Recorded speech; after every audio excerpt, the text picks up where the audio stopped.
नमस्कार दोस्तों, इस वीडियो में हम सब सीटेट के 5 ऐसे टिप्स के बारे में अध्ययन करेंगे जो आपके एग्ज़ाम में 20 से 25 नंबर को बढ़ा सकता है। इन 5 टिप्सों का प्रयोग करके आप सभी लोग 20 से 25 नंबर बढ़ा सकते हैं। देखिए, सीटेट का एग्ज़ाम जो होता है 150 नंबरों का होता है, जिसमें से 75 क्वेश्चन जो है आपके थ्योरी से आता है और 75 क्वेश्चन जो है आपके पेडागोजी से आता है। इस 75 नंबर के पेडागोजी में से हम सब इन 5 टिप्सों के नियम से 75 में से हम सभी लोग 50 नंबर का स्कोर करेंगे, जिससे हम सभी लोग अपने एग्ज़ाम को अच्छे मार्क से पास कर सकें। देखिए, आपका सीटेट का एग्ज़ाम जो होता है माइनस मार्किंग नहीं होता है, इसमें टोटल 150 क्वेश्चन होता है और आपको जो टाइम मिलता है 150 मिनट का मिलता है, यानी कि 2 घंटे 30 मिनट का समय मिलता है। एक क्वेश्चन के लिए आप सभी लोगों को 1 मिनट का समय दिया जाता है। चलिए, अब हम सब इन 5 टिप्सों के बारे में अध्ययन करते हैं। पहला टिप्स है बच्चा सर्वप्रथम बाद में अध्यापक, यानी इसका कहने का मतलब है सबसे पहले बच्चा आएगा, इसके बाद जो है अध्यापक आएगा। सेकंड पॉइंट में लिखा है बच्चा बचा लिया तो आप बच गए, इसका कहने का मतलब है कि बच्चा सर्वप्रथम और इसके बाद जो है अध्यापक होंगे। कहने का मतलब है कि बच्चा जो है भगवान का रूप है। चलिए, एक क्वेश्चन के माध्यम से आप सभी लोगों को समझाते हैं। देखिए, यहाँ पे क्वेश्चन दिया गया है, किसी छात्र के बार बार अनुपस्थित रहने पर आप निम्न में से क्या उपाय अपनाएंगे। देखिए, यहाँ पे हम सबको बच्चे को सर्वप्रथम मानना है। अगर बच्चे को सर्वप्रथम मानेंगे तो उसके बारे में छात्रों से नहीं पूछेंगे। ऑप्शन बी में दिया गया है छात्र के अनुपस्थित रहने के सही कारण का पता लगाएंगे। ऑप्शन बी जो है इसका राइट आंसर होगा। ऑप्शन सी में दिया गया था इस ओर ध्यान देना आवश्यक नहीं समझेंगे। ऑप्शन सी भी गलत है। ऑप्शन डी में दिया गया है उस छात्र को दंड देंगे। एनसीएफ 2005 के अनुसार आप किसी भी बच्चे को दंड नहीं दे सकते हैं, इसलिए इसका राइट आंसर हो जाएगा ऑप्शन बी, बच्चे को सर्वप्रथम माना गया है। चलिए, अब हम सब दूसरे टिप्स के बारे में अध्ययन करते हैं। देखिए, यहाँ पे दूसरा टिप्स दिया गया है नकारात्मक। नकारात्मक का मतलब होता है नहीं, इसका जो क्वेश्चन आएगा नहीं में आएगा और नकारात्मक का नकारात्मक में होना चाहिए। और एक आएगा सकारात्मक। सकारात्मक का मतलब होता है पॉजिटिव।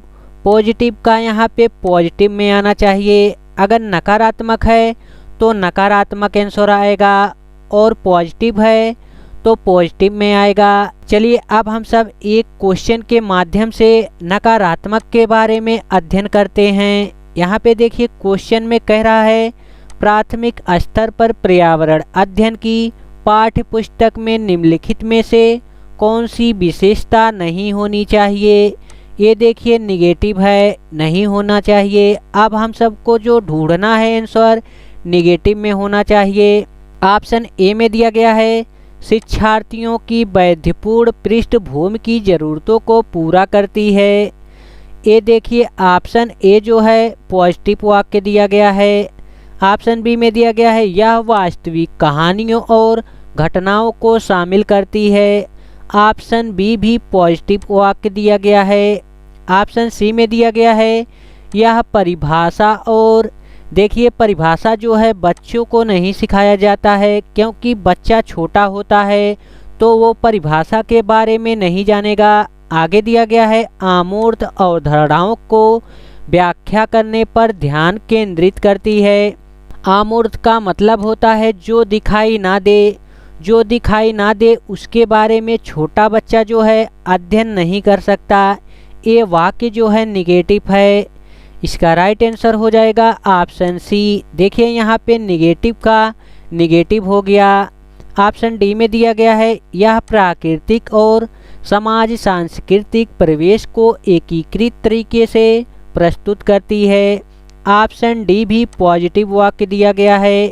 इसमें एक ही निगेटिव वाक्य दिया गया है, इसलिए इसका राइट आंसर ऑप्शन सी हो गया। चलिए अब हम सब सकारात्मक पर एक प्रश्न का अध्ययन करते हैं। यहाँ पे देखिए हो गया सकारात्मक। सकारात्मक पे एक क्वेश्चन दिया गया है, विद्यार्थी में अवांछित व्यवहार को परिवर्तन करने में सबसे प्रभावी पद्धति है। यहाँ पे अवांछित व्यवहार को परिवर्तन में सबसे प्रभावी सिद्धांत बताना है। यहाँ पे पॉजिटिव का आंसर जो है पॉजिटिव में आना चाहिए। ऑप्शन ए में दिया गया है विद्यार्थियों को दंड देना। दंड देना जो है निगेटिव वाक्य है। ऑप्शन बी में दिया गया है अभिभावकों को ध्यान में इसे लाना। ए भी निगेटिव वाक्य है। ऑप्शन सी में दिया गया है अवांछित व्यवहार के कारण को ढूंढना एवं उपचार का प्रतिबंधन करना। ऑप्शन सी देखिए पॉजिटिव वाक्य दिया गया है। ऑप्शन सी राइट आंसर हो जाएगा। ऑप्शन डी में दिया गया है बच्चे पर ध्यान ना देना। यहाँ पे देखिए बच्चे पर ध्यान ना देना निगेटिव वाक्य है। अब हम सब तीसरे टिप्स के बारे में अध्ययन करेंगे। यहाँ पे देखिए तीसरा टिप्स जो है बड़ा आंसर। बड़ा आंसर का मतलब है जो आपके आंसर में बड़ा लिखा रहेगा वही इसका आंसर होगा, लेकिन इसमें कुछ बातों को ध्यान में रखना जरूरी हो। बड़ा आंसर हो लेकिन वो पॉजिटिव में हो, ना कि निगेटिव में। अगर निगेटिव में बड़ा आंसर रहेगा तो गलत हो जाएगा। यहाँ पे पॉजिटिव में होना चाहिए। यहाँ पे देखिए क्वेश्चन दिया गया है, भाषा शिक्षण के संदर्भ में बाल साहित्य का उद्देश्य है। यहाँ पे हम सबको पॉजिटिव का आंसर जो है पॉजिटिव में देना है। ऑप्शन ए में दिया गया है बच्चों को जीवन कौशल सिखाना। बच्चों को जीवन कौशल सिखाना ये निगेटिव वाक्य है, निगेटिव वाक्य। ऑप्शन बी में दिया गया है बच्चों को भाषा के नियमों की जानकारी देना। यहाँ पे देखिए किसी नियमों की जानकारी देना ये निगेटिव वाक्य होता है। ऑप्शन सी में दिया गया है बच्चों को उत्साहित पाठक बनने के लिए प्रोत्साहित करना। देखिए प्रोत्साहित करना जो होता है पॉजिटिव वाक्य होता है, पॉजिटिव वाक्य। इसका राइट आंसर हो जाएगा ऑप्शन सी। देखिए इन ऑप्शनों में सबसे बड़ा ऑप्शन भी दिया गया है और वाक्य भी पॉजिटिव है, इसलिए इसका राइट आंसर सी हो जाएगा। ऑप्शन डी में दिया गया है बच्चे को साहित्यिक विधियों से परिचित कराना। छोटा बच्चा जो है साहित्य के बारे में नहीं जानता है, इसलिए ये तीनों जो हैं निगेटिव वाक्य हो जाएंगे। चलिए अब हम सब चौथे टिप्स के बारे में अध्ययन करेंगे। यहाँ पे देखिए चौथा टिप्स जो दिया गया है टैग वर्ड दिया गया है। इसमें कुछ ऐसे टैग वर्ड हैं जो पॉजिटिव वर्ड हैं। यहाँ पे ए टैग वर्ड पॉजिटिव है। अवसर देना, अवसर देना जो है पॉजिटिव वर्ड है। प्रोत्साहन देना ये भी पॉजिटिव वर्ड है। चर्चा में शामिल, करके सीखना, सीखने देना, सृजनात्मकता, अर्थपूर्ण, भावपूर्ण, चित्र, भ्रमण, कारण का पता लगाना, विभिन्न गतिविधियों में शामिल होना, ये सभी जो हैं पॉजिटिव वर्ड हैं। चलिए अब इस पे एक क्वेश्चन ले लेते हैं। क्वेश्चन के माध्यम से आप सभी लोगों को समझाते हैं। यहाँ पे देखिए क्वेश्चन में दिया गया है एक शिक्षक शिक्षिका का प्रयास होना चाहिए कि वह। ऑप्शन ए में दिया गया है प्रधानाचार्य को सदैव प्रसन्न रखना। प्रधानाचार्य को सदैव प्रसन्न रखना जो है ए निगेटिव टैग वर्ड है। यहाँ पे हम सबको पॉजिटिव टैग वर्ड खोजना है। ऑप्शन बी में दिया गया है विद्यालय में कम से कम उपस्थित रहना। विद्यालय में कम से कम उपस्थित रहना ये भी निगेटिव वाक्य है। ऑप्शन सी में दिया गया है प्रधानाचार्य की हाँ में हाँ मिलाना। प्रधानाचार्य की हाँ में हाँ ना मिलाना ये चापलूसी हो जाएगा, ये भी निगेटिव वाक्य है। ऑप्शन डी में दिया गया है नियत उत्तरदायित्वों का निर्वाह और मर्यादा पूर्वक करे। ऑप्शन डी जो है पॉजिटिव वाक्य है। इसका राइट आंसर हो जाएगा ऑप्शन डी। मर्यादा पूर्वक जो होता है पॉजिटिव वाक्य होता है। देखिए अगर आप इस वाले नियम से लगाएंगे बड़ा आंसर तब भी आप सभी लोगों का सही हो जाएगा। देखिए अगर आप सभी लोगों का ऑप्शन सबसे बड़ा और पॉजिटिव हो तो 90% चांस होता है कि आप सभी लोगों का यही आंसर जो है सही होगा। बड़ा आंसर हमेशा सही होता है। अगर वाक्य पॉजिटिव हो तब, निगेटिव होगा तो गलत हो जाएगा।